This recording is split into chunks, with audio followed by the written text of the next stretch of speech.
তাই তো বলি, বাইকাররা তেল তেল করে হাহাকার করতেছে কেন? তারা বলছে তেল নাই তেল নাই, বাইকের লাইন পাম্পে, বাইকের লাইন আর লাইন। এই যে একটা নিউজ কাল বেলার, বিএমপি নেতার পাম্প থেকে 50,000 লিটার পেট্রোল গায়েব। এই যে রাতের আধারে ক্ষমতাবানদের কাজ, ক্ষমতাবানরা করে যাচ্ছে। পেট্রোল পাম্প আছে, রাতের আধারে কি করতেছে? গায়েব করে নিচ্ছে। এরকম যদি বিএমপি দলের নেতা থাকে বা এরকম যদি দল নেতা রাখে, এই কারণেই কিন্তু দলের নামও খারাপ হচ্ছে এদের কারণে, এবং দেশেরও ক্ষতি হচ্ছে। সব মানুষও ভোগান্তিতে পড়তেছে এবং তারা ইনকাম করেও নিয়ে যাচ্ছে।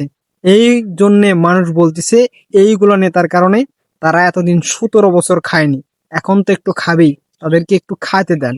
এরা হচ্ছে আসলেই, এরা দেশকেও ভালোবাসে না।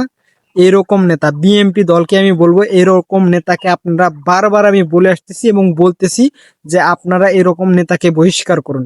কারণ এরাই হচ্ছে বিএমপি দলের দুর্নাম করে। বা প্রতিটা দলে এরকম লোক থাকার কারণে কিন্তু প্রতিটা দলের দুর্নাম হয়। এইরকম দুর্নাম যুক্ত লোক বা এরকম অসৎ লোককে দল থেকে ছাঁটাই করা উচিত। তাহলে একটা দেশও উন্নতি হবে বা একটা দলও উন্নতি হবে। কি বলেন?